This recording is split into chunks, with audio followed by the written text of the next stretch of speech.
Baik. Assalamualaikum warahmatullahi wabarakatuh. Selamat malam, salam sejahtera untuk kita semua. Kerabat TV Desa dimanapun Anda berada, kembali malam ini bersama saya sebagai pemandu, ya, Lantip Tri Sunarno, saya sebagai dosen di Departemen Teknik Sistem dan Industri Institut Teknologi 10 November. Malam ini tampak banyak peminat di Zoom, ya. Mudah-mudahan bincang bersama SDG Center Institut Teknologi 10 November ini semakin menarik, ya. Nah, kerabat TV Desa dimanapun Anda berada, topik malam ini itu berkaitan dengan peluang dan tantangan menjadikan desa bebas buang air besar sembarangan yang sering dikenal dengan istilah populernya itu BABS. Ya. Nah, ini menarik, ya. Di tengah-tengah kita sudah ada para ahli, narasumber, ya, lembaga perguruan tinggi yang tentu saja akan menemani acara bincang bersama SDGs Institut Teknologi 10 November.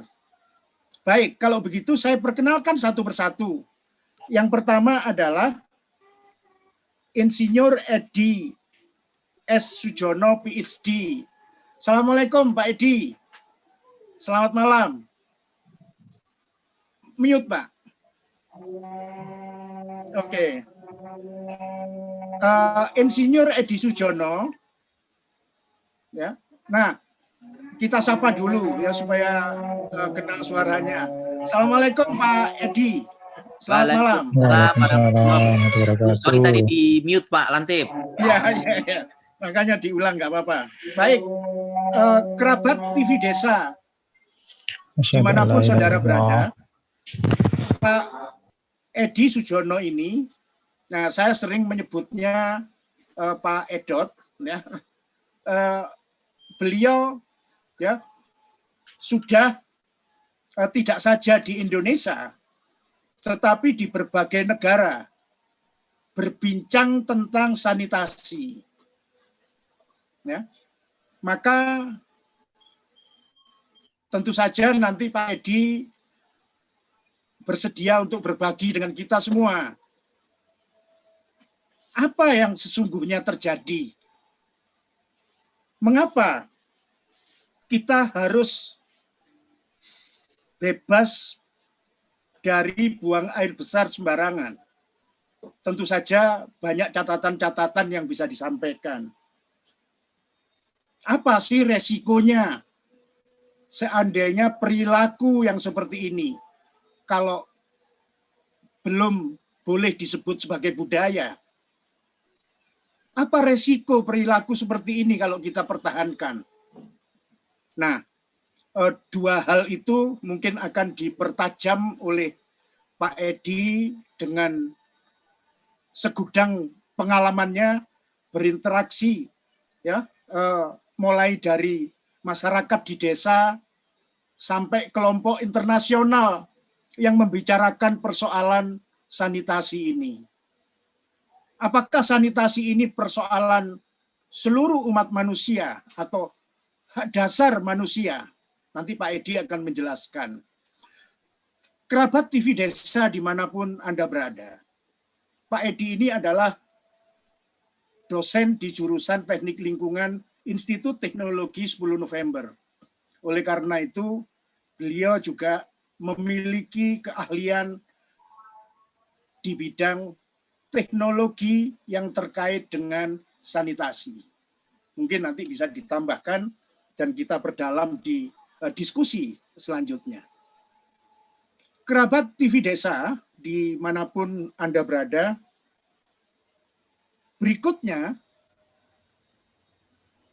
narasumber yang kedua adalah Ibu Endah Nurul sebagai Sekretaris Dinas Kesehatan Tuban. Kita sapa dulu. Assalamualaikum Bu Endah, selamat malam.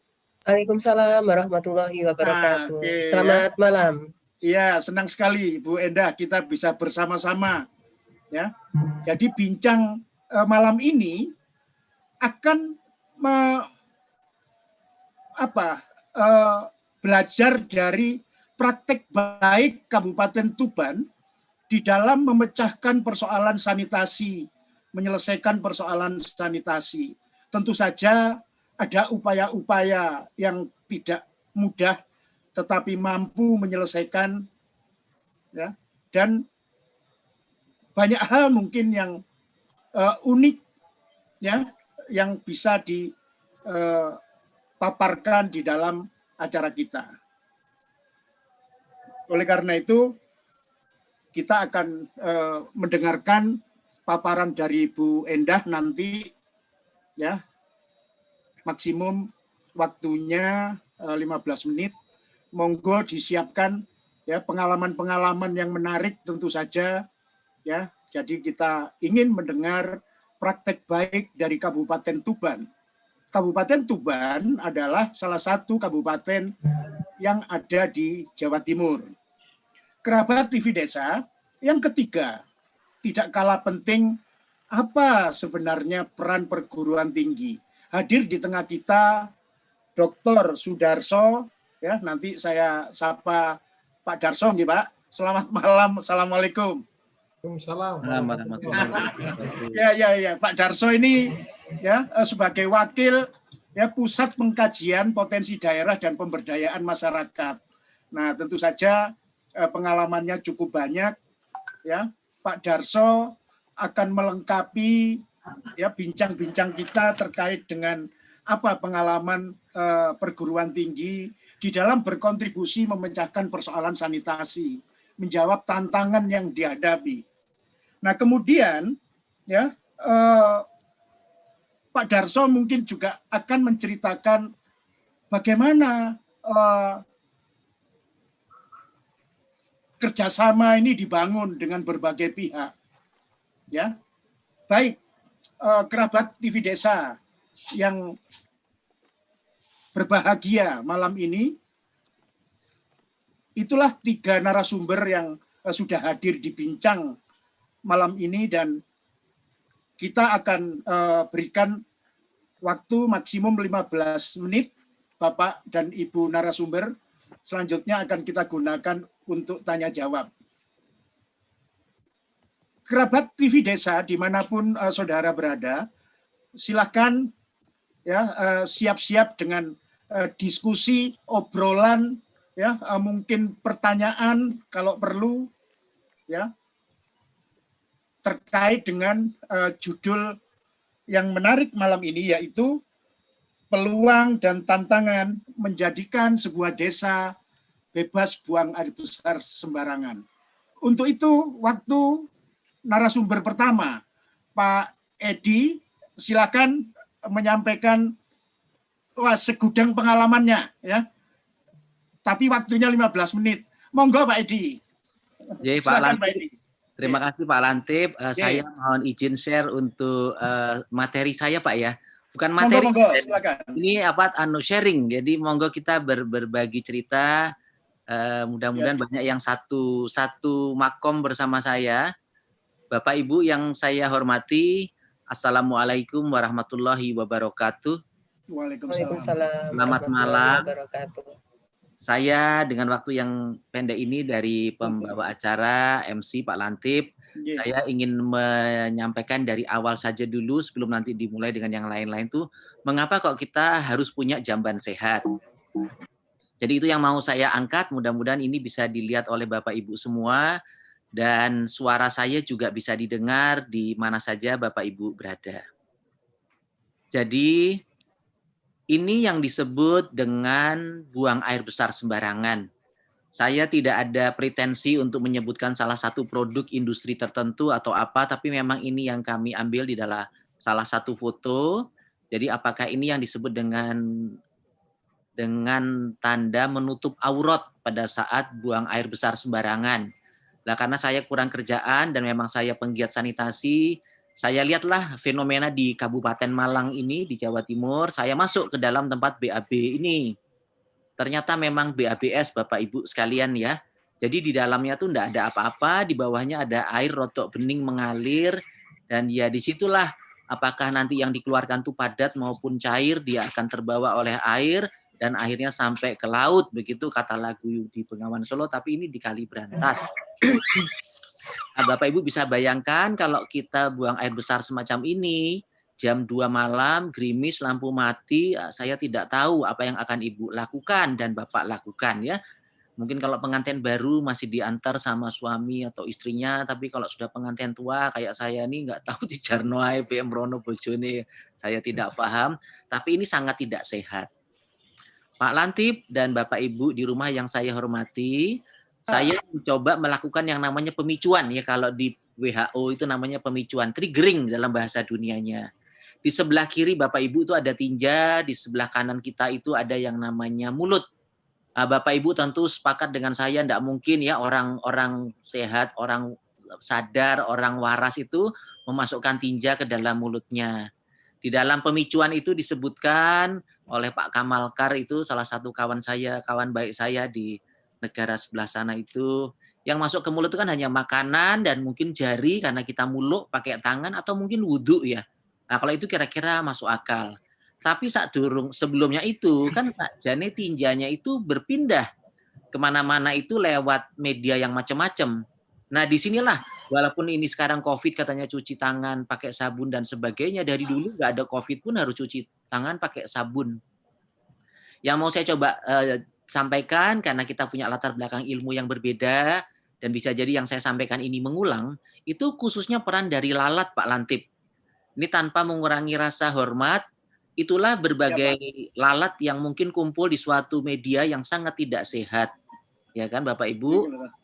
Nah, tanpa rasa hormat ini apakah produk apa dan ternyata laler itu nempel di situ, kakinya ada 6 gitu Bapak Ibu ya. 6, 3 di kiri, 3 di kanan itu. Ini kalau saya picu Bapak Ibu, ini saya pura-pura nyut pakai ujungnya pensil ini Bapak Ibu, ujungnya pensil yang tajam itu saya cutikkan walaupun nggak kena itu ke tinja, saya taruh di air minum atau di apa, kan nanti Bapak Ibu sangat marah ke saya. Oh, mesti kayak tinja kok disuruh minum atau suruh makan. Tapi kalau ada laler nempel dengan kakinya 6 itu kok lupa lupa ngomong bismillah, ndak ingin apa langsung dimakan. Iki ya apa kayak gitu itu Bapak Ibu. Nah, kalau itu terjadi, ini yang Bapak Ibu akan kita hadapi. Mungkin putra-putri yang kita sayangi akan diopname. Ya kalau punya uang, ya kalau masih punya emas bisa jual. Ya kalau punya asuransi, kalau enggak punya apa-apa. Iya kalau sembuh, kalau enggak sembuh. Hanya gara-gara enggak punya jamban sehat, ini kan konyol. Ini. Ya. Jadi mestinya Bapak Ibu ya punya jamban sehat dong ya. Kita enggak tahu. Nah, makanya dari buang air besar sembarangan, untuk bisa buang air besar di satu tempat, ada yang disebut dengan tangga sanitasi. Nah, tangga sanitasi itu artinya ya dari sembarangan menjadi tidak sembarangan ya. Cukup itu aja, pengertiannya simpel, dari sembarangan tidak sembarangan. Jadi hanya menggali tanah, asal Bapak Ibu, adik, anak, kakak itu di satu tempat, tidak diapa-apakan ya sudah berarti sudah tidak buang air besar di sembarangan. Jadi kayak cubluk, selama cubluknya itu di bawahnya nggak ada air mengalir, ya sudah itu namanya tangga pertama dari sanitasi. Nah, tangga yang paling tinggi itu ya kayak di luar negeri itu kebanyakan mandi, cuci, dapur, odol, keramas, tinja itu dilewatkan pipa. Nah, kita mungkin nggak tahu kapan akan ada di sana ya. Cucu saya mungkin bisa menikmati ini, saya masih bertanda tanya, tapi mudah-mudahan bisa. Tapi paling tidak kita yang mungkin mengikuti acara TV Desa ini, ya sampaikan ke teman-temannya jangan sampai nanti nggak punya uang, nggak punya tabungan, nggak ngerti apa-apa, terus masih buang air besar di sembarang tempat. Nah ini udah termasuk yang bagus, ini tanpa lagi mengatakan salah satu produk, karena ini memang foto karya saya sendiri.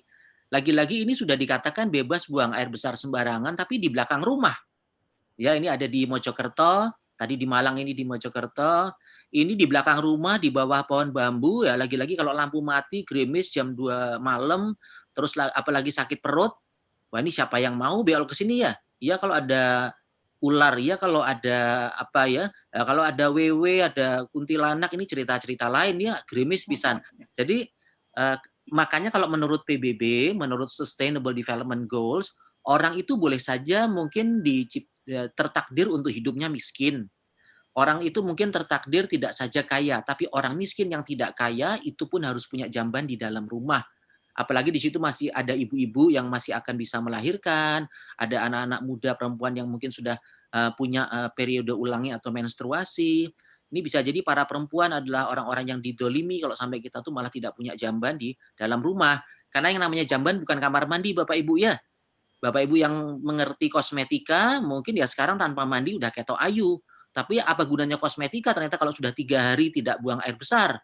Apakah sudah siap untuk diselamati? Ya, gitu kan, artinya kan orang pintar orang yang dekat dengan jamban, ya. Bukan orang pintar orang yang dekat. Tapi kalau punya jamban dalam rumah dan ada kamar mandi dalam rumah, yaitu ciami soro katanya orang Surabaya gitu nggih.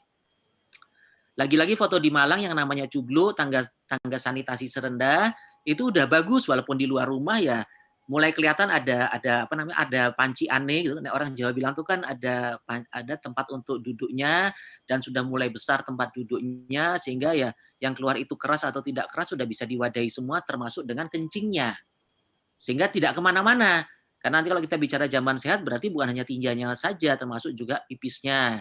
Ini mohon maaf ngomongnya straightforward aja Pak Lantip biar gampang dimengerti banyak orang. Monggo. Ya, bagus sekali Pak Edot. Ini foto yang pernah saya bawa ke Italia, saya pernah bawa ke mana ya, ke luar negeri, negara-negara maju nih. Ini bangun jamban gitu pakai kloset ya wis iki wis apik kayak ngene kuwi. Tapi saya ditanya para profesor di luar negeri, "Edi, itu klosetnya kenapa agak ke kiri kok enggak agak ke kanan?" Ya, profesor bodoh, tak ngono-ngono tapi ndak mentol Pak ya. Wong dia orang tapi ya bagi kita kan wajar kloset di kiri karena kanannya tempat ember. Nah, karena kita lupa bahwa orang itu tidak semuanya right handed, ada yang kidal. Apalagi mereka tidak orang-orang mungkin kayak saya yang cawe itu selalu pakai tangan kiri ya kan. Jadi berbicara mengenai buang air besar sembarangan itu tidak saja teknologi. Mungkin itu kalau dijadikan tugas akhir pun nggak bisa kalau di level teknik lingkungan ITS. Tapi ternyata para mahasiswa dan dosennya suruh ketemu masyarakat yang namanya orang Bali, orang Batak, orang Makassar, ketemu langsung dengkulnya ndredeg ya. Jadi hanya punya banyak pengetahuan tapi menghadapi realitas sosial itu tidak gampang. Nah, justru teman-teman saya di puskesmas yang di garis depan namanya sanitarian itu ya bukan terbiasa dicaci maki ya, sebab kalau dia tidak ngomong orang akan sakit dan kembali ke puskesmas untuk diare. Nah, ini Bapak Ibu saya punya foto sudah lama sekali ini. Artinya saya ini udah tahun 2000 berapa ya, saya lupa nih. Seorang kepala desa ingin membuktikan warganya harus punya jamban. Luar biasa. Saya punya jamban dulu, berarti nanti warga saya punya jamban. Masya Allah, luar biasa. Jadi memang nanti kalau membuat jamban itu leadership is very important. Mari cara Jawa ngomong cara Inggris Pak Lantip. Pak Bupati, Wali Kota, Gubernur, Presiden itu harus committed. Jika tidak, apapun latar belakangnya, mau punya RPJMD, punya RPJMN, punya SDGs, orang iso. Karena Pak Kades ini enggak tahu ya, dia mungkin lulus SMA atau tidak, saya tidak paham, tapi dia membuktikan saya punya jamban, warga saya punya jamban. Nah, kalau saya ngomong gitu kira-kira bupati dan wali kota, gubernur sampai ke RI 1, ya kita buktikan bisa nggak Indonesia ini bebas buang air besar sembarangan di periode yang secepat mungkin, jangan sampai nunggu SDGs tahun 2030. Nah, apalagi ternyata ada banyak penghargaan nih, salah satu SK bersama Pak Mendagri dan Pak dari Menkes, sudah lama ada penghargaan-penghargaan yang dimana penghargaan paling bawah itu yang namanya Wistara itu Pak Lantip, itu hanya diberikan kalau suatu kabupaten dan kota itu sudah bebas buang air besar sembarangan. Jadi yang mau saya sampaikan, peraturan di Indonesia ini sudah cantik, sudah mantep, penegakan peraturannya itu yang menjadi tantangan. Karena yang menentang itu juga berjamaah. Ada yang mengatakan nggak punya uang, tapi kalau mengatakan bodoh nggak terima, tapi nyatanya ya sekian tahun kita ini berkutat dengan buang air besar sembarangan, pengurangannya kok tidak signifikan. Nah, mudah-mudahan nanti Bu Nurul dari Tuban punya kiat-kiat ya apa caranya bahwa Tuban layak menjadi salah satu kabupaten yang bebas buang air besar di sembarang tempat. Kira-kira itu Pak Lantip, terima kasih. Assalamualaikum warahmatullahi wabarakatuh. Waalaikumsalam warahmatullahi wabarakatuh. Terima kasih Pak Edot. Wah, bagus. waktunya masih ada, tapi saya yakin ya sudah banyak yang penasaran ini untuk menanyakan lebih jauh apa yang tadi dipaparkan oleh Pak Edot. Selanjutnya, kerabat TV Desa dimanapun saudara berada, marilah kita simak pemaparan dari Bu Endah Nurul ya sebagai pembelajaran praktek baik di Kabupaten Tuban, salah satu kabupaten di Jawa Timur. Kepada Bu Endah, kami persilahkan. Silakan Bu Endah. Terima kasih Pak Lantip. Pak Lantip, tadi kalau Pak Edot kan habis berbicara bahasa Indonesia, terus bahasa Jawa, terus bahasa Inggris. Tapi ternyata berbicara bahasa Inggris dengan bahasa Jawa lebih fase yang bahasa Inggrisnya. Bahasa Jawanya malah enggak fase belas. Ya. Ternyata orang mana yang betul Pak Edot nih? Iya. Mudah-mudahan justru nanti bisa menginspirasi audiens di sini. Ya. Oke. Jadi yang pertama itu berangkat dari ketika diluncurkan MDGs, kemudian menjadi Sustainable Development Goals, di mana di sana itu mau tidak mau ada menyebut tentang goal ke-6 itu, yaitu menjamin ketersediaan pengelolaan air serta akses sanitasi bagi semua warga. Nah, akhirnya berangkat dari sini Bapak Bupati berarti menjadi kewajiban dari pemerintah kabupaten untuk menjamin 1.300 masyarakat Kabupaten Tuban ini untuk semuanya bisa mendapatkan akses baik air bersih maupun sanitasi. Kondisi Kabupaten Tuban saat ini air bersihnya sudah bagus, jadi akses air bersih sudah 87,48% masyarakat di Kabupaten Tuban bisa mengakses air bersih. Tentu harapannya ini sudah air dengan tidak hanya kuantitas tetapi juga kualitasnya, walaupun sebagian besar masih mengaksesnya dari sumur gali, jadi belum dari PDAM seperti Surabaya, jadi sumur gali, tetapi alhamdulillah sudah hampir 90% masyarakat di Kabupaten Tuban yang mengakses air bersih. Selanjutnya bagaimana dengan jamban? Nah, seperti tadi disebutkan Pak Edot, jamban akhirnya kami melihat bagaimana kondisi penyakit basis lingkungan. Ternyata 3 tahun terakhir dari 2 contoh penyakit berbasis lingkungan, salah satunya diare. Diare itu dari 2017 ke 2018 sempat turun Pak Lantip sedikit. Tapi kemudian di 2019 naik lagi. Nah, kemudian bagaimana dengan tipoid? Tipoid ini mulai 2017, 2018, 2019 ini malah tidak turun, malah naik terus. Tangganya tidak turun tapi tangganya minta naik. Dari 2.500 sekian, 2018 naik menjadi 2.900 sekian, kemudian di 2019 menjadi 3.785. Jadi 3.000 lebih penderita demam tipoid 1 tahun di Kabupaten Tuban. Berangkat dari sini, kemudian kami ingat bahwa salah satu derajat kesehatan itu dipengaruhi oleh 4 faktor, di mana faktor yang paling besar pengaruhnya adalah lingkungan. Setelah faktor lingkungan, baru kemudian perilaku. Setelah perilaku, baru bagaimana mereka mendapatkan akses layanan kesehatan maupun kualitasnya. Yang terakhir, yang paling kecil mempengaruhinya itu adalah faktor hereditas atau keturunan. Ternyata lingkungan ini seperti tadi disebutkan oleh Pak Edot besar sekali pengaruhnya terhadap pembentukan derajat kesehatan itu. Apakah meningkatkah, menurun atau tidak, bagaimana kualitasnya, 40% lebih disebabkan oleh faktor lingkungan. Nah, bagaimana lingkungan di Kabupaten Tuban? Kemudian bahwa akses jamban ini sebetulnya hari ini sudah cukup menggembirakan. Jadi setelah sekian tahun lalu itu sempat kita hanya 40%-an dari masyarakat Kabupaten Tuban. Pak Edot tindak Tuban itu tahun berapa Pak Edot ya? Itu masih 60%-an masyarakat Kabupaten Tuban yang bisa mengakses jamban. Alhamdulillah hari ini sudah di angka 85,71. Jadi sudah 85, artinya sudah 2 kali lipat lebih dibandingkan 8 tahun yang lalu. Nah, dari sini kemudian Bapak Ibu sekalian, pemerintah Kabupaten Tuban juga memimpikan kalau suatu saat nanti tidak ada satupun masyarakat di Kabupaten Tuban ini yang buang air besarnya tidak di jamban. Yang pertama tentang ini dulu, tentang pemakaian, baru setelah itu tentang kepemilikan.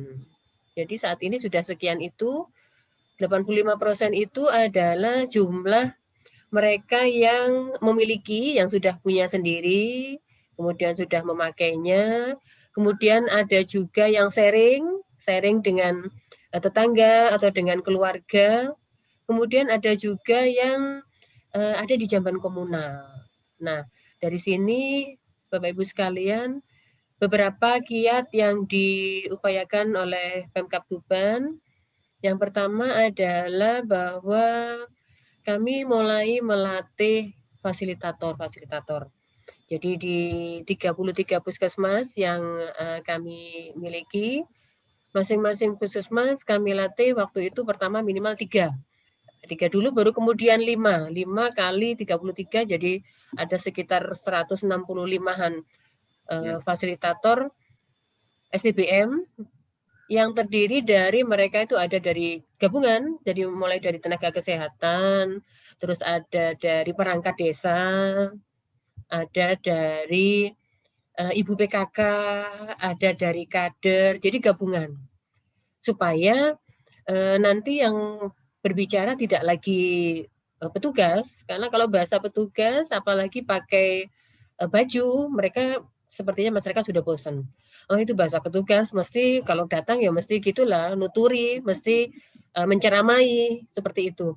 Nah kalau yang berbicara mereka, yang berbicara itu ibu PKK juga, Karang Taruna, teman mereka, Pak Inggi, Pak Joko Boyo, pokoknya perangkat desa, maka mungkin mereka bisa menyampaikan dengan bahasa yang lebih sederhana, yang lebih bisa dipahami dan dimengerti oleh masyarakat. Itulah kami mulai melatih fasilitator. Selain itu juga kami melatih apa itu yang kami sebut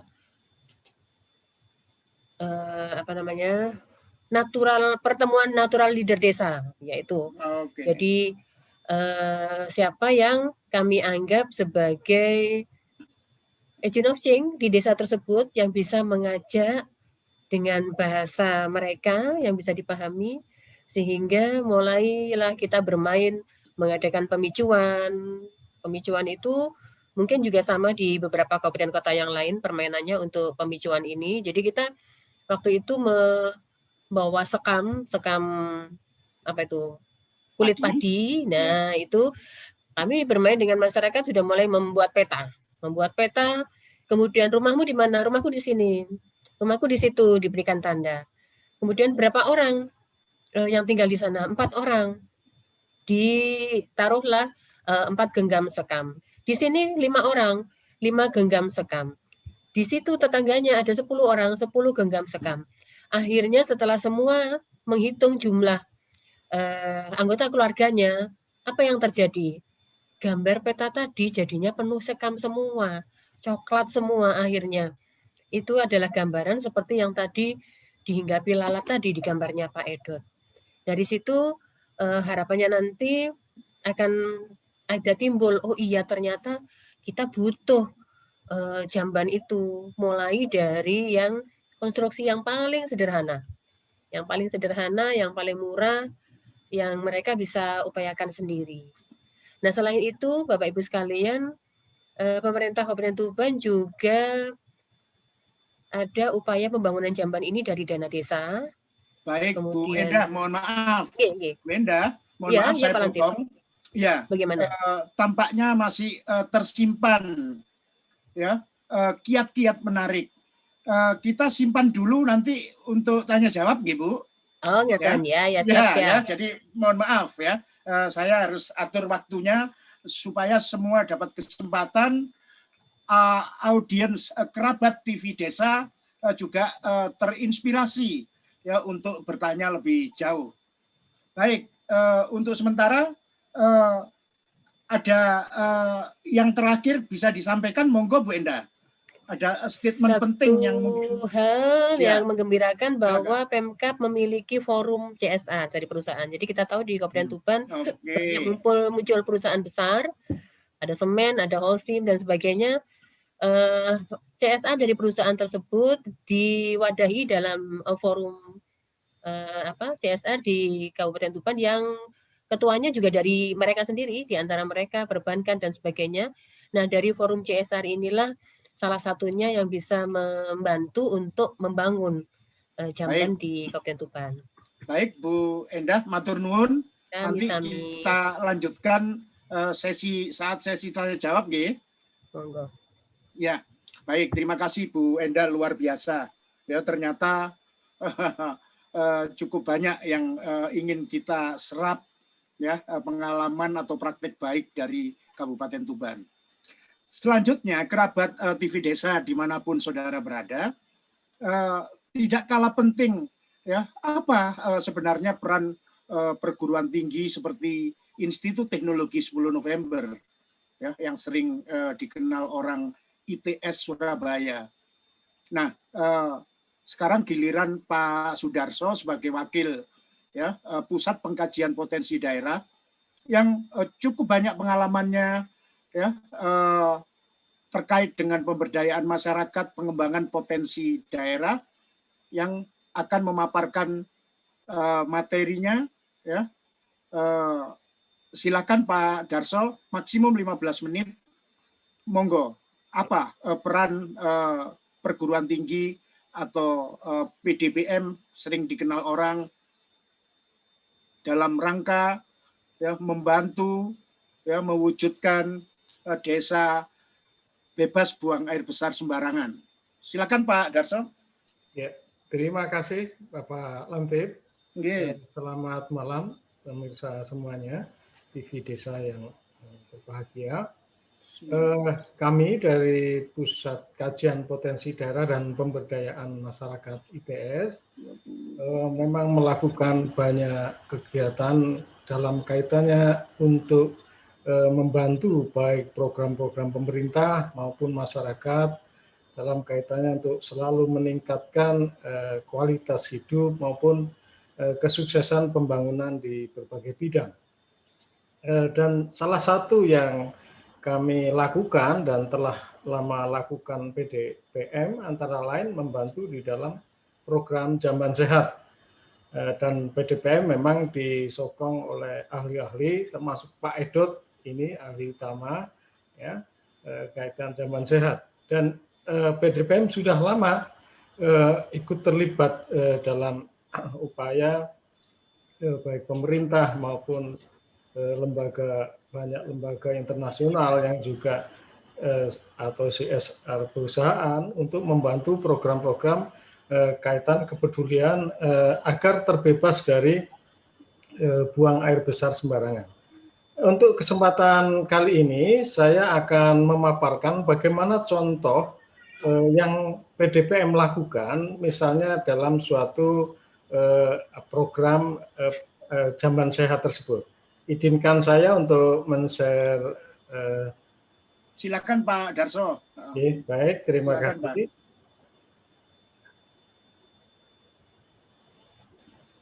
Pemirsa sekalian, jadi sebagaimana kita ketahui bahwa jamban itu sangat penting, ya. Namun kadang realitas di lapangan karena satu dan lain hal, jambannya itu tidak sehat seperti itu. Kira-kira seperti itu. Jadi program bebas buang air besar sembarangan itu problem yang tidak hanya di desa, di kota kadang juga masih dijumpai. Nah ini juga Tapi untuk saat ini tentu kita membahas khususnya fokusnya ke desa, ya. Karena mungkin di kota juga bisa pelik dan di desa juga sama-sama juga mungkin cukup ada persoalan dan kendala. Nah, jadi kalau kita melakukan sebuah program Jamban Sehat, ya karena tujuannya memang masyarakat ini agar memiliki kesadaran, ya, memiliki kesadaran. Jadi targetnya merubah masyarakat yang tadinya itu mungkin menganggap hal sepele atau hal yang yang dianggapnya itu nggak apa-apa gitu. Kita menyadarkan bahwa ini persoalan yang serius yang bisa mengancam kesehatan lingkungan, kesehatan kita semua. Ya, jadi kalau zaman dulu di desa itu masih kadang kita jumpai anak yang meninggal dunia dan sebagainya, ya. Seiring kesadaran Jamban Sehat ini mulai ada, tentunya bisa semakin berkurang. Nah, persoalannya kadang rumah tangga di desa ini pada umumnya sebetulnya mungkin mau melakukan, tapi mungkin ada kendala-kendala tertentu. Nah, jadi targetnya adalah, solusinya adalah juga di samping program tertentu juga itu terkait dengan bagaimana kita melakukan upaya pemberdayaan, artinya adalah partisipasi dari masyarakat itu sendiri dilibatkan, sehingga nanti seandainya sudah jadi pun ikut akan memiliki dan merawatnya dengan baik. Nah, biasanya ada tahapan program ini yang biasanya kita lakukan kalau melakukan sebuah program Jamban Sehat, mulai dari sosialisasi, pemeriksaan lapangan, seterusnya diskusi tindak lanjut berbagai pihak. Nah, sampai ada koordinator dan bahkan tukang, semuanya kita ikuti prosedur ini untuk menjamin antara kebutuhan dan proses berjalannya program seminimal mungkin ada kendala. Nah, jadi biasanya memang di desa ini rata-rata ada persoalan dia tidak memiliki jamban sehat, ya, atau juga masyarakat tidak memiliki jamban sehat, kemudian melakukannya buang air besarnya, BAB-nya, akhirnya di sembarang tempat, di kebun atau mungkin di sawah, ya, atau ladang, tegalan, hutan, pantai, ya. Nah, ini ya karena mungkin lahannya masih luas, ya, kadang masih luas dan mungkin merasa tinggal ditutup tanah gitu, ya, atau tadi mungkin di selokan kecil dan sebagainya. Tapi tentu ini akan berbahaya dan bisa mengganggu kesehatan lingkungan kita semua. Nah, jadi pada dasarnya biasanya masyarakat menginginkan kepemilikan jamban, ya umumnya sekarang kan sudah berpendidikan, ya, tapi terkendala oleh biaya gitu. Walaupun masih tetap dijumpai ada warga juga kadang yang sudah memiliki jamban tapi tetap melakukan BAB sembarangan. Itu biasanya terjadi di desa. Malah mungkin kasihan eman-eman jambannya malah nggak dipakai, ya, malah kemudian dia buang air sembarangan karena kebiasaan. Saya di jamban nggak keluar malah, ya. Ini problem-problem budaya, tapi itu bisa nanti diatasi, ya, bisa dengan proses penyadaran terus-menerus. Nah, ini proses pembangunannya kita ITS biasanya berpihak sebagai supervisor kegiatan, nanti ada koordinasi dengan desa dan seterusnya. Nah, ini contoh jamban, ya, jamban yang belum dipasang. Nah, biasanya ada kendala, ya, misalnya kendala dalam sebuah program itu kadang memang tukangnya yang mungkin tidak mencukupi, ya, sementara yang harus dibangun banyak, juga kadang ada yang warganya kemudian tidak jadi ikut program dan sebagainya, maju mundur, ya, atau mungkin terjadi salah paham, cekcok, misalnya kalau sudah di program ada standar khusus, pemilik jambannya, peminta jamban meminta pembangunan yang macam-macam. Nah itu kadang terjadi dalam program zaman saya itu. Juga terkadang ada konflik desa, ini juga rawan, biasanya apalagi mau pilkades ya. Di desa kadang kita ada hal-hal yang kelihatannya sederhana tapi bisa mengganggu kadang ya. Jadi masing-masing berebut. Nah, tapi itu semua bisa kita komunikasikan ya. Nah, ini adalah bagaimana contoh ya jamban sederhana tapi cukup sehat ya. Nah, ini contoh pembangunan. Nah, kemudian contoh beberapa persepsi adalah bahwa setelah program dilakukan itu biasanya ada bahwa mereka sebetulnya senang biasanya umumnya warga itu, dan bahkan inginnya ya semua dibantu biasanya. Dari sisi desa juga biasanya akan berterima kasih ya, dan biasanya mengharapkan ITS untuk terus mendukung dan mendampingi. Kemudian juga dari tenaga kesehatan, ini lini depan dalam upaya kesehatan masyarakat juga itu sangat terbantu dengan adanya program. Nah ini perlu keberpihakan berbagai pihak ya. Ini termasuk dari, ini saya ambil dari dokumen yang ada di BDPM. Jadi memang kira-kira peluang dan kendalanya di sana. Intinya adalah bahwa kami dari ITS khususnya Pusat Kajian Potensi Daerah dan Pemberdayaan Masyarakat itu sangat dan akan terus berkomitmen terhadap program ini untuk membantu masyarakat atau desa mencapai bebas buang air besar sembarangan. Jadi dan untuk bisa terwujudnya itu memang harus berbagai pihak terlibat ya, dan kita tidak bisa bergerak sendiri, dan di sini keberpihakan dan kesadaran semua pihak tentu bisa mewujudkan bagaimana setiap desa nantinya ke depan diharapkan bebas buang air besar sembarangan. Itu yang bisa kami sampaikan para pemirsa kepada Pak Lantip, mungkin itu yang bisa kami sampaikan.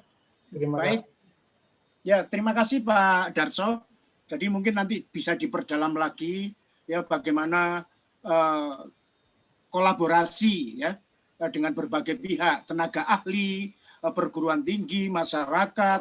Ya, apa yang diceritakan Bu Endah tadi itu luar biasa. Ya, perlunya kerjasama, kolaborasi.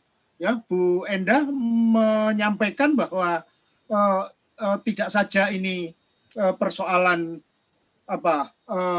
perilaku begitu ya, tetapi juga faktor ya, resiko-resiko ya, dan semua pihak diharapkan ya memberikan perhatian pada sanitasi ini ya untuk menjawab tantangan yang dihadapi. Mungkin ada hal menarik tadi yang disinggung oleh Bu Endah terkait dengan air, Pak Edot. Ini Pak Edot mungkin bisa mengulas sedikit. Sepertinya ya sanitasi ini tidak bisa dilepaskan dengan air ya Pak ya.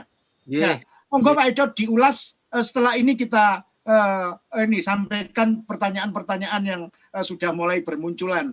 Ya, sebelum Pak Edot menjawab ya kepada kerabat TV Desa dimanapun saudara berada, setelah ini silahkan kalau ada yang ingin bertanya ya atau menanggapi ya, kita buat suasana bincang malam ini ya menjadi menarik dan membawa manfaat, banyak pengetahuan dan pengalaman. Pak Edot silakan Pak Edot, mungkin perlu pencerahan itu kaitannya sanitasi dengan air. Monggo Pak Edot. Betul Pak Lantip. Saya masih ingat, saya mungkin belum punya gelar S2 waktu itu ya. Saya belum dapat gelar S2 pun saya sudah ngikuti bagaimana jamban sehat Pak ya. Pelatihannya bahkan sempat di ITB 3 minggu atau 3 bulan itu. Bahkan belum menikah. Jadi saya ngikuti jamban ini sejak lama ya. Tapi yang menarik di awal-awal kita membangun dulu itu, saya tidak perlu menyebutkan tahunnya ya.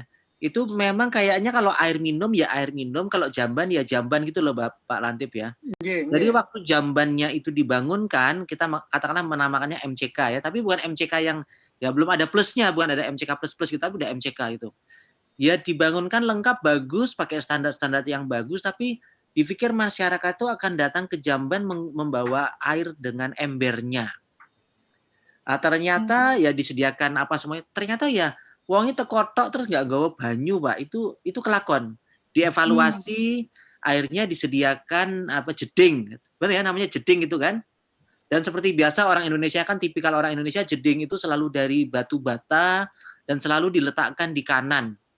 Padahal ibu itu bawa anaknya dari sawah, kakinya penuh beletoan, langsung kaki penuh beletoan itu dimasukkan ke jeding.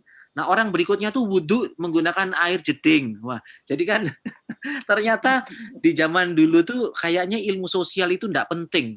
Yang penting itu teknologinya, yang penting harga satuannya. Bahkan yang penting mungkin juga tidak korupsi. Nah, itu kan bagus. Tetapi tidak menggabung-gabungkan ini yang mau beol itu siapa? Apakah mereka tuh tahu bahwa beol itu enggak boleh angkat sarung terus deledek di sembalang tempat, itu kan tidak diulas. Nah, setelah akhirnya kita mungkin kebakaran jenggot, apa itu istilahnya yang tepat atau tidak, bahwa ternyata buang air besar itu ada adabnya ya, bahkan di agama itu ada adabnya, ada bacaannya. Itu baru kita mulai mikir, disosialisasikanlah bagaimana dengan air ibu-ibu. Nah, ibu-ibu yang dilibatkan. Nah, di salah satu kampung yang saya datengin menolak adanya beton, Pak. Batu bata enggak boleh. Kita harus menggunakan ember. Jadi kalau embernya tidak diisi air dibuang, tapi kalau sedang dipakai ada kerannya. Nah, ternyata kalau yang membangun itu hanya melibatkan intuisi lelaki saja, Pak. Tidak melibatkan maunya para ibu dan perempuan. Itu akan menjadi pembangunan yang salah, termasuk salah satunya adalah ketersediaan air, Pak. Jangan pernah membangun jamban tanpa ada informasi airnya dari mana, Pak Lantip. Baik. Untuk sementara gitu ya Pak Edot. Ini ada beberapa pertanyaan. Ya monggo untuk kerabat TV Desa yang lain, kalau ingin bertanya kepada siapa, apa pertanyaannya. Ya, pertanyaan pertama ini ke Pak Edot ini ya. Dari Ibu Uswatun Pelumpang di Tuban ini ya tampaknya ya. Nah, begini pertanyaannya. Saya mau tanya, apakah faktor analisis tingginya angka OD juga bisa dipengaruhi oleh pengetahuan masyarakat? Ya. Nah, saya lanjutkan lagi Pak Edot. Karena dan padahal kita sanitarian tidak henti-hentinya, ini sanitarian ini tampaknya, tidak henti-hentinya memberikan sosialisasi tentang jamban sehat. Apakah ada langkah jitu untuk bisa mengetuk hati masyarakat, bisa merubah perilaku BABS ya ke buang air besar di jamban yang sehat? Ya, itu kira-kira Pak Edot pertanyaannya, mungkin bisa dijawab. Silakan Pak Edot. Saya mau menjawabnya tuh tidak straight to the point gitu ya Pak Lantip ya. Ya. Saya sedang mempertanyakan institusi pendidikan di Indonesia. Saya tuh tidak suka dengan kata-kata pemberdayaan Pak Lantip. Mohon maaf ya. Saya kita ini orang-orang yang terbiasa dengan kata-kata pemberdayaan. Tetapi kata-kata pemberdayaan dalam konteks ini Pak, itu adalah pendidikan yang dari awal kalau menurut saya itu salah. Kalau dari zamannya Pak Harto, katakan dulu ya Pak ya, zaman Orde Lama gitu maksudnya. Ya, itu bahwa pendidikan itu membuat adik-adik di SD, SMP itu sadar bahwa buang jamban itu seperti ini, bahwa memilah sampah itu seperti itu, bahwa hidup sehat itu begini. Itu ya sudah, anak-anak kecil itu hidup besar dengan perubahan perilaku dari awal. Mengapa kok kita ini punya istilah perubahan perilaku setelah umurnya 30, 40, 50. Orang sudah kepala tua tuh tinggal menunggu meninggal saja, Pak. Nggak usah dirubah perilakunya lagi. Ya, anak sudah SMA, itu sudah sangat sulit dirubah perilakunya. Ya kan? Kenapa kok ada merubah perilaku bapak-bapak yang tua-tua yang kata Pak Darso itu bahkan dikasih jamban malah nggak keluar. Lah ya apa kate metu sampai gede ngono beolnya di tengah hutan Pak Lantip. Untung loh mereka tuh ada sanitarian yang gagah perkasa atau cantik, pesona, saya enggak tahu kan gagal lanang ya. Itu yang dicaci maki, dihina, di apa itu masih aja berani datang ke masyarakat karena memang mereka PNS mungkin juga belum PNS ya, disumpah untuk begitu. Jadi mestinya kalau pengen gampang dengan cara jangka panjang dan tepat, buatlah pendidikan itu memang sesuatu yang merubah perilaku, apakah memilah sampah, meludah di sembarang tempat, itu ya sejak dari gizi, Pak, gizi very important. Kita ini kadang-kadang anaknya orang tidak kaya obesitas, ya apa sih? Ini anak orang sugih malah ternyata berat badannya bagus karena ibu bapaknya tahu mengenai gizi. Kita anak orang tidak mampu ternyata obesitas. Karena ya pagi soto, siang soto, malam soto ya koyo ngono kuwi, Pak. Jadi ya pendidikan itu very important tidak saja tapi juga orang tuanya, Pak. Ya kenapa kok kita tuh mengandalkan empowerment kayak kita ini, Pak? Ya walaupun kita jadi sibuk ya dapat paper, dapat publikasi, tapi to some extent saya rasa di negara-negara maju enggak kayak caranya kita ini, Pak Lantip. Mohon maaf mungkin tidak langsung menjawab, tapi ya ayolah kita teruskan dengan cara diskusi bersama-sama melalui TV Desa. Baik, ya saya kira inilah manfaatnya TV Desa ya. Kita bisa berdiskusi ya, berbincang dalam lingkup yang lebih luas ya. Baik, begitu Bu Uswatun, apa yang disampaikan Pak Edi atau Pak Edot yang bisa memberikan pencerahan, mudah-mudahan ya. Ya, tadi saya lihat ada yang angkat tangan, itu ada yang raise hand. Monggo, langsung mau menanyakan kepada siapa, silakan. Dari yang hadir di Zoom ini cukup banyak, 35 ya. Ada masih ingin melanjutkan pertanyaan? Tadi saya sempat lihat ada yang raise hand. Oke, baik. Kalau tidak ada, saya ingin melanjutkan dari Bu Endah Nurul. Bu Endah, halo Bu Endah. Ya, Bu Endah tadi kan cerita kiat-kiat ya yang sudah disampaikan ya. Sempat saya catat ini, ada istilah natural leader, ya forum CSR, ya kemudian tenaga-tenaga dari berbagai pihak, ya ada kader PKK dan lain sebagainya. Nah, Bu Endah bisa cerita pengalaman di Tuban?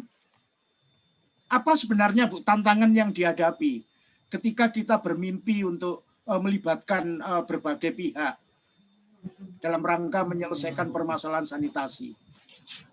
Ya. Kira-kira apa tantangan yang dihadapi dan bagaimana upaya untuk menjawabnya? Monggo Bu Endah, silakan. Baik, jadi mungkin hampir sama seperti yang disampaikan Mbak Uswatun tadi, bahwa yang paling susah itu bukan membangun bangunannya, bukan membangun sarananya, tetapi membangun kebiasaannya. Jadi karena membangun kebiasaannya ini, membangun perilaku itu tidak bisa selesai dalam waktu 5 atau 10 tahun. Membangun perilaku butuh waktu mungkin sampai 30 tahun. Karena banyak faktor, banyak hal yang mempengaruhi, banyak faktor determinan, seperti disampaikan oleh Lawrence Green bahwa faktor perilaku itu dipengaruhi oleh 3 faktor, yaitu faktor predisposisi, bagaimana pengetahuan dari masyarakat, apa yang mereka tahu, tingkat pendidikannya, apa latar belakang pendidikannya, SLTA kah, perguruan tinggi, atau malah belum lulus SD mayoritas. Kemudian ada faktor pendukung, punyakah mereka sarana prasarana, pingin tetapi tidak punya sarana, bagaimana mau BAB-nya mau di mana, punya ada tetapi akses di sana tetapi jauh, mesti jalan dulu, kemudian bawa air tadi setimba, faktor pendukungnya kurang. Kemudian yang ketiga ada faktor pendorong. Adakah semangat dari teman-teman sanitarian yang menyemangati, kemudian tetangga, oh tetanggaku ternyata kok sudah pada bangun jamban ya, aku kok belum punya, itu salah satu faktor pendorong. Jadi 3 faktor tadi, faktor predisposisi, pendukung, dan pendorong, itulah adalah faktor penting untuk terbentuknya perilaku, sehingga ketika awal kami mengenalkan kepada masyarakat, kita tidak hanya membangun jamban, tetapi kita membangun gaya hidup. Itu Pak Lantip. Baik Bu Endah, terima kasih. Kerabat TV Desa dimanapun saudara berada, saya membayangkan bahwa yang mendengarkan atau menyaksikan bincang-bincang ini itu tidak saja dari Tuban, ya mungkin ada dari luar Jawa. Bisa jadi praktek-praktek baik itu terjadi di berbagai tempat. Ya, oleh karena itu silakan kalau mau share, biasanya temuan-temuan unik, ya, temuan-temuan menarik itu datang dari masyarakat, ya.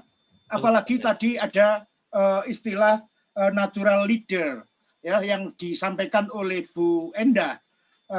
Mereka-mereka itu adalah agen perubahan, ya, biasanya volunteer, ya.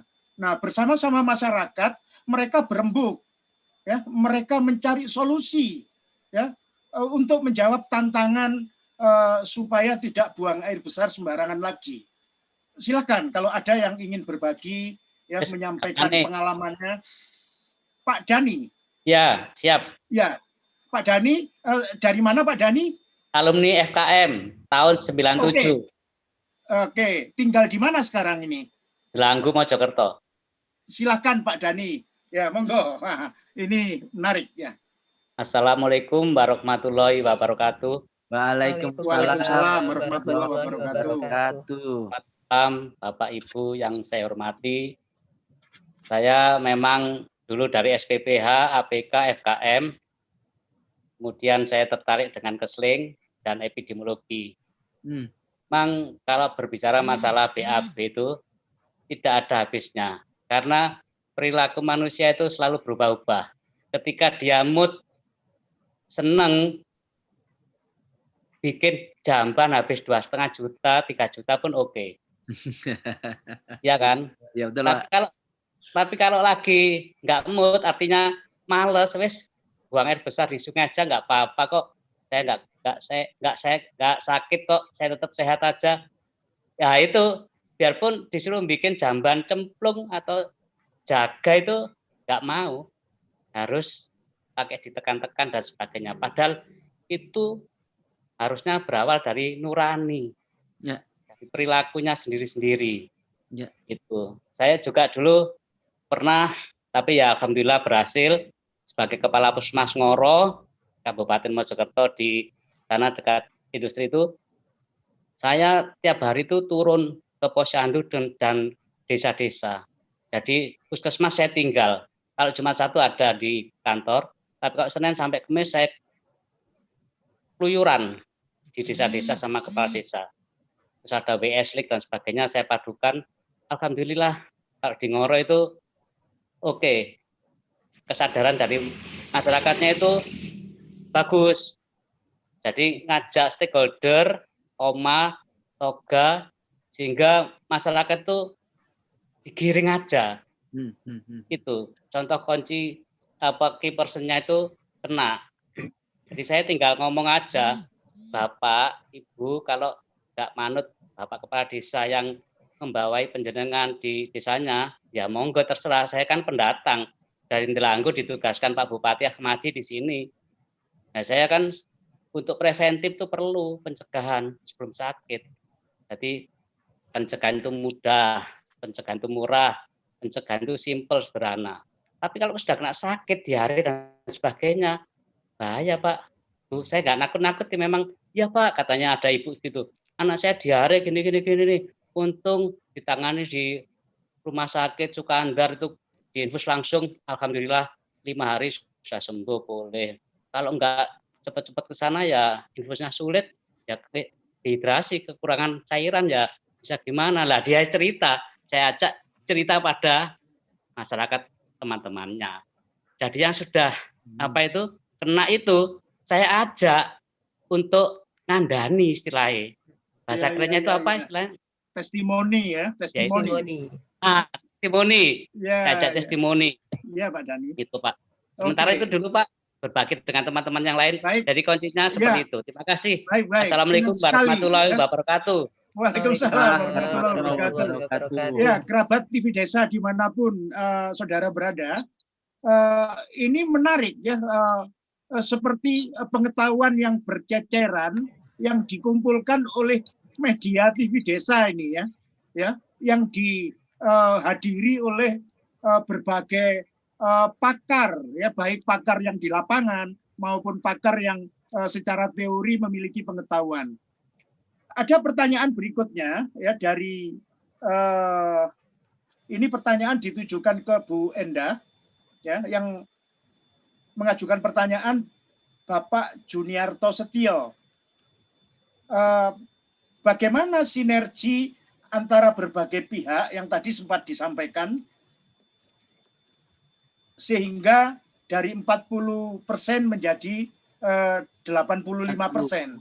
Nah, itu ingin lebih mungkin konkret begitu ya. Apa yang dilakukan dalam jangka waktu 8 tahun? Ya.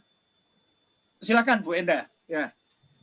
Baik, terima kasih. Jadi seperti tadi kami sebutkan bahwa mereka, para volunteer tadi itu berbicara dengan bahasa mereka.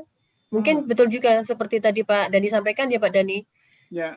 Kita hitung bahwa kalau misalkan sampai terjadi diare, berapa biaya yang dikeluarkan ya Pak Dani ya. Mulai dari ke puskesmas mungkin gratis, tetapi berangkatnya ke puskesmas naik beca. Beca itu paling murah kayak 10.000, PP 20.000. Kemudian ternyata di puskesmas tidak selesai. Ternyata butuh berawat di rumah sakit, berangkat lagi naik becak lagi ke rumah sakit. Diinfus 3 hari, ada yang nunggu. Konsumsi yang nunggu, biaya rawat inap, kemudian biaya yang tidak bekerja selama 3 hari, itu semua ternyata lebih besar, jauh lebih besar daripada yang Pak Dani tadi sampaikan, menjaga sebelum sakit. Ternyata hanya dengan menjaga jangan sampai kita terkontaminasi oleh tinja, karena dalam setiap 1 gram tinja itu ada 10⁻⁶ bakteri patogen. Kalau kita menjaga jangan sampai terkena tinja, sebetulnya biaya yang dikeluarkan tadi itu akan bisa dihemat. Maka setelah itu Pak Lantip, kami juga mengajak berbicara dengan Bapak-Bapak Camat. Jadi Pak Camat, kami ajak workshop untuk STBM ini sekaligus pemetaan masing-masing kecamatan sambil menyusun strategi apa yang akan dilakukan. Mungkin satu dan yang lain kondisi yang berbeda, strateginya juga mungkin berbeda. Mereka akan ada arisan. Oh, yang di Kecamatan B kita akan support dari dana desa. Yang di Kecamatan C karena kita ada di ring 1 perusahaan, maka kita akan ajukan proposal ke perusahaan sehingga dapat CSR perusahaan. Jadi masing-masing mereka memetakan potensi daerah masing-masing sambil mencari strategi untuk solusinya. Itu sementara Pak Lantip. Baik, terima kasih Bu Enda. Ya, jadi kalau mendengar penjelasan dari Bu Enda, sepertinya kita menangkap kesan bahwa banyak berbagai pihak yang sudah menyadari bahwa tantangan ya bebas buang air besar sembarangan ini itu menjadi tantangan bersama. Ya, tadi ada berbagai pihak yang harus berkolaborasi, ya, masing-masing menyadari. Nah, ini mungkin bagian penting juga. Ya, saya mau kaitkan dengan pertanyaan dari Bu Ike Mairina. Bu Ike, ya, ditanyakan, monggo mungkin para narasumber yang akan menjawab. Menurut Bu Ike Mairina, permisi, ya, bertanya Pak. Ya, sebentar Pak Riki ya, sebentar, ada pertanyaan dari chatting ini.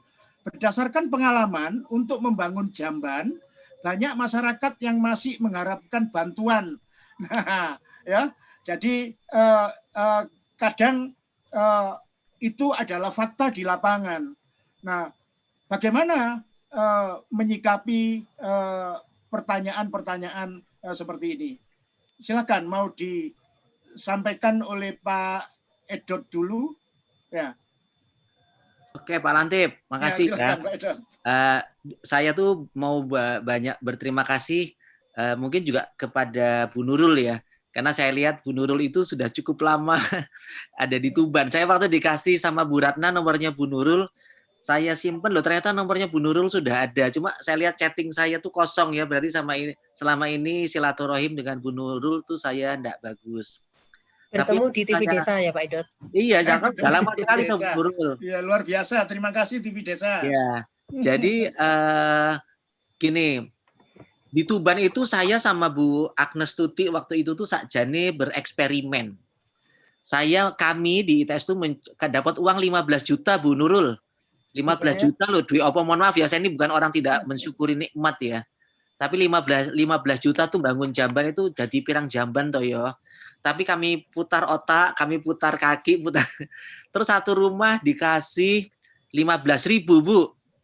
Satu rumah di Gadon Bu, di Gadon. Di Tambak Boyo, di Kecamatan Tambak Boyo, Desa Gadon. Kalau nggak salah itu tempatnya. Terus 150.000 itu kami belikan 2 bis beton sama 1 kloset. Dengan pemicuan model baru, akhirnya ya lumayan itu yang dengan uang 150.000 per rumah itu bisa jadi banyak sekali Bu. Tetapi yang saya ingat, saya tuh mendapat dalam tanda petik itu caci maki. Justru caci maki itu dari sekelompok sanitarian nggak se-Indonesia Raya. Pak Edot, Bapak itu mencelakai melanggar aturan. Pemicuan itu nggak boleh mengeluarkan uang 1 sen pun. Lo tak batin, nggak bantu masyarakat tanpa duit ya rasa no ODF tahun 2070 gitu Pak. Dan ternyata bukti itu Presiden berganti 4 tahun lo, kemajuan kita Bu Nurul itu dengan susah payah 40 tahun, berapa tahun dulu? Sekian menaikkan 40% itu kan sekian tahun. Ya. Jadi mungkin karena itu di Afrika tidak ada uang dari APBN dan sebagainya, itu hanya dipicu, dikasihkan rasa malu, mereka membangun. Negara kayak Indonesia ya kita ini kadang-kadang banyak omong no action talk only. Sehingga nambahnya 3%, 4% itu sudah tidak boleh Pak. Nambah itu ya harus 70%, 80% dan sampai 100% Pak. Kalau perlu dalam 3 tahun. Nah, salah satunya itu ya memang pakai duit, Pak. Jadi, oke. Ya. Baik, Pak Edot, terima kasih. Ya. Ini nyambung ini. Ternyata masih banyak masyarakat kita yang di dalam benaknya itu tersimpan kapan bantuan datang. Ya. Nah, pertanyaan ini ke Pak Darso ini. Ya. Pak Darso siap ini dengan prosedur kelihatannya ya. Pertanyaannya dari Bu Ratnasari di Tuban. Bapak Sudarso, bagaimana cara mendapatkan program jamban sehat dari ITS? Nah lo, hampir mirip. Ya, silakan Pak Darso. Ya, apa ada paket-paket yang mungkin masyarakat belum tahu dan bisa disampaikan saat ini? Silakan. Baik, terima kasih. Bagaimana cara mendapatkan program jamban sehat? Jadi begini Bu Ratna, jadi yang kami sampaikan adalah pengalaman kami menjalankan program-program. Nah, kadang memang itu berpartner, ya, artinya kadang ada sponsor begitu, atau ada program-program tertentu. Jadi ITS menyediakan tenaga ahlinya seperti itulah. Nah, tetapi sebetulnya pemirsa sekalian bahwa ITS itu sebetulnya terbuka kepada seluruh lapisan masyarakat.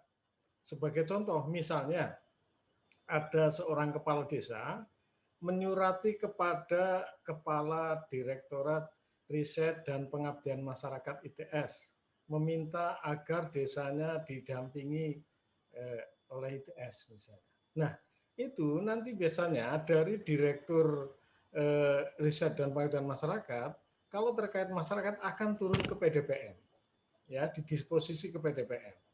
Nah, lalu kami bisa memprogram tertentu. Nah, cuma kalau di ITS, sebagaimana perguruan tinggi pada umumnya, jadi ada program namanya pengabdian masyarakat, ya, ada dana pengabdian masyarakat, tapi tentu tidak bisa besar, ya, tidak bisa besar. Dan artinya nanti jika ada permintaan masyarakat, nanti akan disesuaikan dan akan dicarikan kira-kira siapakah yang bisa atau bertugas untuk menjawab kebutuhan masyarakat tadi. Nah, jadi tidak ada program khusus, tetapi kita dalam kaitan tertentu adalah menjawab permintaan masyarakat itu boleh, Ibu. Jadi bukan sifatnya setiap saat itu tidak, tapi kalau ada permintaan, nanti dengan prosedur tertentu kita ada berbagai skema pendanaan, ya, baik pengabdian masyarakat, baik lokal ITS, atau mungkin kadang bisa kita akseskan ke dana dari Kementerian Pendidikan Tinggi. Jadi sifatnya seperti itu, programnya adalah jika ada permintaan dan itu nanti akan dikaji oleh pusat atau untuk PDPM bagaimana tindak lanjut dari permintaan program tersebut. Demikian yang bisa saya sampaikan, Pak Lantip. Baik, ya terima kasih Pak Sudarso. Begitu Bu Ratnasari dari Tuban.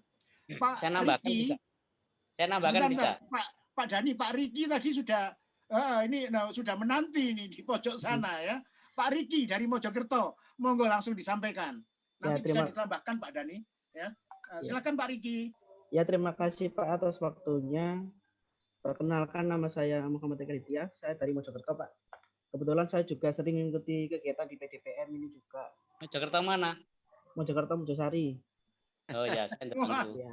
Sesama Mojokerto. Luar biasa, TV Desa bisa mempertemukan ya Bapak-bapak sekalian ya. Alhamdulillah, silakan Pak Riki dilanjut. Ya Pak, ini saya ingin bertanya Pak mengenai yang akan dibantukan untuk jamban ini nanti, kan pastikan ada standarnya Pak, standar dan kriteria jamban yang baik itu seperti apa kan pasti ada Pak. Pak Riki mau bertanya kepada siapa? Kepada semuanya Pak. Oh gitu ya. Dan juga ini kan saya juga pernah melakukan sedikit penelitian Pak di Sidoarjo itu di Kodono. Kan kebanyakan orang itu punya jamban, tapi di situ ada resapan sapitannya itu salah kadang Pak. Jadi kalau resapan sapitannya salah nanti mempengaruhi kadar air di sekitar situ Pak. Jadi mungkin yang saya tanyakan mengenai standar yang baik itu seperti apa Pak jambannya. Mungkin cukup itu, terima kasih. Baik, terima kasih Pak Riki. Ya, Pak Dhani sekaligus mau menambahkan, boleh Pak? Ya, nanti. Boleh. Ya, terima kasih Mas Riki.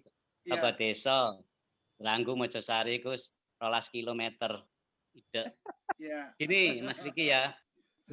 Kawan, saya dulu memang pernah bikin jamban. Kalau jarak antara septic tanknya, kalau masyarakat biasanya bilang sapi tank gitu ya, itu septic tank itu jarak dengan sumber air minum minimal 10 meter, ya kan? Tuh biar tidak ada pencemaran dari septic tank ke sumber air minum. Tapi kalau itu dengan resapannya maksud saya, maaf ya, dengan resapannya. Jadi septic tanknya itu memang kedap air.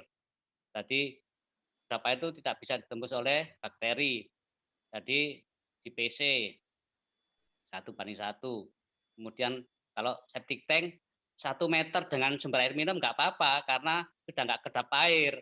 Tapi kalau dengan resapannya kan dibikin dari tanah digali terus dikasih totoan botol kayak macam apa itu rumah tawon itu bisa ditembus oleh bakteri. Jadi antara resapan maksud saya dengan sumber air minum itu 10 meter. Kalau dengan septic tank 1 meter pun nggak apa-apa dekat sumber air minumnya karena bakterinya tidak bisa nembus itu ke sumber air minum karena sudah kedap air. Nah, septic tank itu harus dikasih knalpot, cerobong asap, karena di situ ada mikroba yang untuk mendegradasi feses kita supaya jadi lumpur dan air. Jadi dikasih udara, karena di situ kan aerobik, jadi butuh udara untuk memecah mendegradasi feses kita. Septic tanknya itu. Jadi meletakkan knalpotnya atau pipa yang kontak dengan udara luar itu di septic tanknya. Itu. Jadi nanti di desa itu kan ada dana ya, mohon maaf ya ini. Dana desa itu kan besar. Di situ ada sekitar 30% itu enggak salah itu bisa digunakan untuk kesmas, kesehatan masyarakat, macam-macam kegunaannya untuk apa aja, kesejahteraan masyarakat di situ. Jadi jangan digunakan untuk, mohon maaf ya, jangan digunakan untuk beli komputer, beli ATK dan sebagainya. Bukan, jangan diarahkan kepada kesehatan masyarakat. Bisa baik, digunakan. Pak Dhani barusan menanggapi Pak Riki ya? Ya. Oke, Pak Dhani mau bertanya tadi juga? Oh enggak. Oh ya, kalau begitu Pak Edot mungkin bisa menambahkan pertanyaannya Pak Riki. Ya Pak Riki tadi itu kan tanya standar Pak. Ya. Jadi Pak Dhani, tadi saya di dalam PPT saya itu ada yang namanya tangga sanitasi Pak. Kalau yang namanya tangki septik ber-SNI itu bisa jadi ya tergantung kita mendefinisikan standar. Itu bahkan sudah di tangga ketiga, Pak Dani. Karena kalau tangga pertama tuh cuma cubluk tok, kayak rumah nenek saya di Pati mbiyen niku, cuma itu digali terus dikasih kayu 2 gitu, Pak. Jadi kita tuh ancik-ancik di atas itu ya iso kadang-kadang kejegur, Pak, ke dalam itu, Pak. Nah, Jumbleng itu ya. jumbleng itu, tapi cuma dikasih kayu 2 gitu, Pak. Ya, Nah, di itu atasnya. licin sekali, Pak. Tapi Betul. sekarang udah bagus, di atasnya udah pakai kloset, tapi bawahnya tuh cuma galian tok. Nah, itu namanya improve pit latrine, itu tangga 2. Tangga Betul. 3 udah pakai tangki septik, itu persis kayak Pak Dani sampaikan, dia itu udah enggak boleh bocor. Nah, jadi kalau Ya. nanti Pak Riki menanyakan standar, kita mau menggunakan yang mana? Karena tangga sanitasi itu bukan ITS yang membuat, Mas, itu memang dilakukan di seluruh dunia. Jadi dalam kondisi dengan keuangan, kondisi lingkungan, kondisi sosial tertentu, itu mungkin hanya gali tok nggak apa-apa, Mas. Saya ingat pertama kali saya haji ke Arab Saudi itu, pas itu mabit itu ya cuma jumbleng tok kok zaman sembian itu. Jumbleng saya masih ingat kok. Tapi kalau Bapak Ibu sekarang mungkin umroh dan haji ya sudah nggak kayak gitu lagi. Tapi artinya kan itu diperbolehkan karena sudah tidak lagi buang air besar di sembarang tempat. Kira-kira gitu Pak Lanti. Ya, terima kasih Pak Edot. Ini ada pertanyaan menarik. Mudah-mudahan ada ahli irigasi di sini. Karena ini ada kaitannya dengan sungai ya atau kali berantas ini ya. Jadi begini, ini namanya yang bertanya Pak Aden Sandi Primasari ya. Wah, Bapak atau Ibu ini ya, mohon maaf ya. Ingin bertanya, cabang Sungai Berantas yang melewati desa itu dimanfaatkan untuk BAB. Nah, pertanyaannya, efek negatif apa yang perlu diketahui dan diingat untuk mencegah perilaku BABS? Begitu pertanyaannya.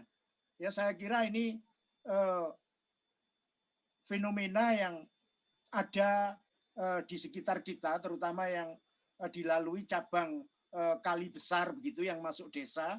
Nah, karena airnya mengalir, ada situasi pasang surut, maka menganggap bahwa buang air besar di situ aman begitu ya. Nah, monggo siapa yang mau menanggapi ini ya? Silahkan. Pak Lanti, saya boleh bantu ya? Pak Edot ya, tolong dibantu Pak Edot. Ini ahlinya, ini bidangnya Pak Edot urusan gini-gini. Silakan Pak Edot. Waktu itu kan kita berdiskusi mengenai masalah COVID, Pak ya. COVID-19, Pak. Pandemi COVID-19. Ternyata bakterinya COVID itu di air limbah itu bisa bertahan setidaknya sampai 8 jam, Pak. Jadi dari 350 IPAL yang ada di Amerika Serikat itu, 85%-nya itu semua COVID itu masuk ke IPAL, Pak. Wow. 85% IPAL yang dan IPAL-nya Amerika tuh keren Pak ya, nggak kayak IPAL kita. IPAL aja nggak punya kita ya. Kita nih baru ngebrok di tengah kali. Mereka tuh udah pakai IPAL, tapi 85% IPAL dari 350-an itu semuanya COVID-nya sudah masuk sampai ke sana. Nah, itu COVID Pak. Terus kalau yang namanya E. coli Pak, itu enggak mati-mati Pak, bahkan bisa beranak di sepanjang kali yang dibilang Bapak tadi itu. Tapi kalau HIV itu dia masuk dia langsung mati Pak. Jadi tergantung jenis patogenik yang mana, mikroorganisme yang mana. Jadi tetapi terkait dengan sanitasi, yora oleh sangat tidak diperbolehkan karena yang kita takutkan itu gini, ada yang mengatakan gini Pak Lantip, E. coli itu sakjane ada yang mengatakan memang ada E. coli dengan strain tertentu itu berbahaya. Tapi zaman dulu saya masih kuliah bahkan yang berbahaya tuh koncone E. coli Pak. Konconya karena E. coli itu indikator air tercemar tinja. Nah, begitu air itu tercemar tinja, ono koncone E. coli, tipes, kolera, disentri dan sebagainya itu loh, Pak. Nah, paling gampang yang diperiksa ya E. coli-nya saja. Makanya kalau Bapak Ibu ngetes air jangan sekali-sekali telunjuknya dimasukkan didilat. Itu sangat tidak boleh walaupun imannya sudah tinggi. Karena bisa jadi itu di dalam air yang didilat itu sakjane ya E. coli ini akeh orang jamak gitu loh Bapak Ibu. Iya. Begitu Pak. Jadi itu Ibu Aden Sandi Primasari, hal atau efek negatif yang perlu diingat ya. Ya, artinya sudah jangan ya apa yang disampaikan Pak Edot ini ya saya kira sudah memberikan gambaran ya ada efek negatif yang jelas, begitu ya. Baik, ya, terima kasih. Nah, masih ada pertanyaan lagi, ya, dari Rumah Sledri ini di Malang ini, agar tidak sia-sia, bisakah dimanfaatkan untuk biogas supaya lebih bermanfaat? Nah, saya ingin dari Bu Nurul deh, ya, betul, mungkin betul. ada praktek biogas yang ada di sekitar Tuban, Bu Nurul. Iya. Ya, gimana? Saya dulu malah pernah ini, waktu kuliah Pak Edot, waktu kuliah dulu dapat tugas dari dosen, mempraktekkan itu, berusaha dengan teman-teman, ya Pak Dani ya, bagaimana caranya sampai nyala, sampai keluar api. Wes mbuh piye carane, mau diisi apa itu kaleng, bagaimana komposisinya, pokoknya dosen taunya api bisa nyala. Akhirnya lah teman-teman itu mencari literatur, kemudian dari tinja itu dicampur dengan daun yang dicincang kecil Pak Dani ya. Ini ingat masa kuliah. Dicincang kecil, kemudian direndamlah di situ sampai ditunggu beberapa hari sambil berdoa. Sambil berdoa semoga segera keluar gasnya. Dan akhirnya alhamdulillah berhasil. Yang skala besar saya pernah lihat itu malah di Pasuruan. Pasuruan itu ada sebuah, pasti Pak Edot pirsa ini, sebuah desa yang desa peternak kalau tidak salah, saya pernah main ke sana itu, hampir di setiap rumah itu punya sapi. Nah, kemudian semuanya menghasilkan kotoran sapi kan. Nah, itu ditampung sampai kemudian dari gasnya itu mereka nyala lampu, kemudian memasak, itu sudah tidak perlu membeli. Jadi dari biogas dari hasil pengolahan dari kotoran sapi itu. Ya, terima kasih Bu Nurul. Pak Edot mau menambahkan, Pak Edot, mungkin tren pemanfaatan tinja atau kotoran manusia itu menjadi biogas seperti apa trennya? Semakin meningkat atau menjauhi atau menakutkan? Gimana Pak Edot? Gini Pak Lantip ya. Ini dari sisi namanya climate change ya, perubahan iklim ya. Jadi tinja manusia itu, apalagi kalau dibuang ke sapi tank sama cublo, itu dia bahkan bisa berubah menjadi CH4 Pak. CH4 itu gas metan yang kata Bu Nurul tadi itu kalau bisa ditangkap itu bisa menjadi biogas. Tetapi kalau kita tuh selama ini kalau tadi pagi ya misalnya Pak Darso, Bu Nurul, Pak Dani, Mas Riki itu beolnya tuh ke tangki septik. Kita yang kumpul malam ini itu berjamaah tadi pagi itu mengeluarkan CH4, Pak. Jadi kalau ditangkap saja nih jadi energi, tapi kalau dibiarkan ke angkasa, daya rusak CH4 itu 21 kalinya CO2 untuk merusak ozon, Pak Lantip. Oke. Jadi mestinya dalam sanitasi tertinggi, mengapa kita harus menggunakan pipa? Karena kalau pipa itu kayak di Singapura atau kalau di negara maju itu loh, Pak. Karena yang beol itu 5 juta orang, Pak. Semuanya dilewatkan pipa, yang didapatkan tuh PLN, Pak, bukan lagi biogas, Pak. Jadi sudah dapat energi, tidak mencemari dunia. Kita ini sudah miskin, mencemari dunia, itu loh, Pak. Apalagi BO-nya sembarang tempat. Nah, kita ini orang yang dari ITS itu harus menjawab apa nanti di alam kubur, Pak Lantip. Ya. Makanya jangan sekolah tinggi-tinggi. Pertanyaannya tambah banyak. Baik. Matur nuwun Pak Edot, matur nuwun Bu Nurul. Ya, ini di chat banyak yang berbagi pengalaman ini ya. Baik, terima kasih ya Bapak Ibu yang ingin berbagi di chat. Mudah-mudahan bisa dibaca oleh yang ada di Zoom room ya, ruang Zoom. Kita sudah di penghujung acara ini ya, sudah pukul 20.00. Pertanyaan-pertanyaan sebenarnya masih berlalu lalang ini, cuman waktu yang membatasi ya acara bincang-bincang kita ini ya ingin diteruskan ya. Saya lihat ada Pak Toha juga ini dari Mojokerto ini ya. Ya ini junior saya nih, Kapus Nawar. Oke ya. Kapus Kemaki. Kapus Mojokerto juga hadir ya. Saya masih ingat Pak Toha itu, Pak. Saya masih ingat toh, Pak. Pak Toha itu, Pak. Ya. Ya, kita berterima kasih ini pada TV Desa, kita berterima kasih pada SDGs atau SDG Center Institut Teknologi 10 November ya untuk mengisi program-program yang bisa mempertemukan ya Bapak dan Ibu sekalian yang mempunyai concern yang sama, yang mempunyai perhatian yang sama ya untuk menyelesaikan tidak saja persoalan anak-anak, tetapi persoalan wanita, laki-laki, orang tua, dewasa, ya persoalan wilayah, ya mestinya perlu versi 2 ya atau episode kedua untuk urusan sanitasi ya. Nah mudah-mudahan ya, sedikit Pak Latif. Ya. Menambahkan sedikit aja kan kita tahu teori dari Hendrik L. Bloom bahwa derajat kesehatan masyarakat itu pertama yang besar sekali pengaruhnya itu environment, lingkungan. Kan? Oh ya, tadi sudah disampaikan juga oleh guru ya. Ya udah, terus 2 perilaku. Kalau dua-duanya itu perilaku dan environment itu bagus, otomatis bisa mengangkat derajat kesehatan masyarakat di desa tersebut. Ya. Oke lah, sudah terima kasih. Ya, ini saya mau mengakhiri, tapi Bapak dan Ibu sekalian ingin masih tinggal bersama-sama di ruang ini. Bagaimana ini ceritanya? Kita tutup saja ya. Oke, sudah pukul 8. Ya, terima kasih atas inisiatif SDG Center ITS, atas kolaborasi ya media TV Desa ya. Dan tentu saja atas partisipasi dan perhatian, kepedulian, keingintahuan kerabat TV Desa dimanapun saudara berada, ya senang sekali ya sudah berbagi di sini. Ya. Sekali lagi saya tidak menyimpulkan apa-apa, yang jelas Halo, Pak ya, buang air besar adalah hak semua manusia yang harus terus-menerus diperjuangkan.